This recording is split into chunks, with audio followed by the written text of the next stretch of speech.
The man was just bitten by a mosquito, and it resulted in such a pattern being formed. Oh my god. Yeah, that showed up a few months ago. The doctor pondered for a long time, but still couldn't find a suitable word to describe it. At first, the man didn't pay much attention. After all, it was just a small lump at the beginning. But as half a year passed, the lump not only didn't disappear, but it also seemed to have a trend of taking over the territory. But upon examination, that lump was far from being as simple as it seemed. Suddenly, a bad premonition arose. This case, I think it's a tumor. That's what I was afraid of. I mean, if this is cancer, there's no way he's getting that kidney.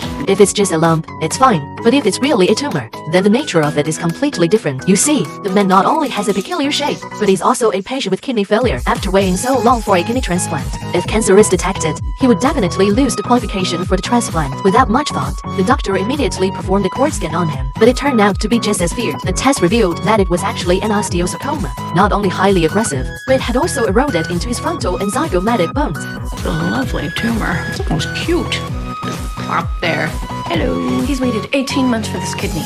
We finally have one and now he has cancer? The doctor noticed that the edges of the tumor were very neat. Perhaps there was a possibility of complete removal, but this posed a challenge for the orthopedic surgeon. Even if the tumor was removed, there would still be a large hole in the skull. What could be used to fill it? Neither this nor that was feasible. With at most 24 hours, the kidney donor would lose viability. Time was running out for them. They had to quickly find a way to close the skull. This left the doctors puzzled as they pondered over the donor lying on the bed. It couldn't find a solution, but it was at this moment that a casual remark from a colleague inadvertently inspired the doctor.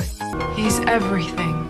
Pardon? He's everything. Oh my god, he's everything. That's right, it's about transplantation. The donor's kidney perfectly matches the man's, which means the skull can also feed perfectly. Not only does it reduce the risk of rejection reactions, but the required additional tissues can also be directly used. Although the surgical process is extremely complex, undoubtedly, this is the best option at present. Without further ado, the doctor promptly arranged the surgery for him. First, they carefully removed the skull cap. After polishing the donor's skull cap, they stitched it back onto the man's head. Soon, the skull transplantation surgery was completed, but the doctors remained vigilant because the kidney transplant surgery also had to be completed. Fortunately, there were no accidents along the way. Both surgeries were successfully completed in the end.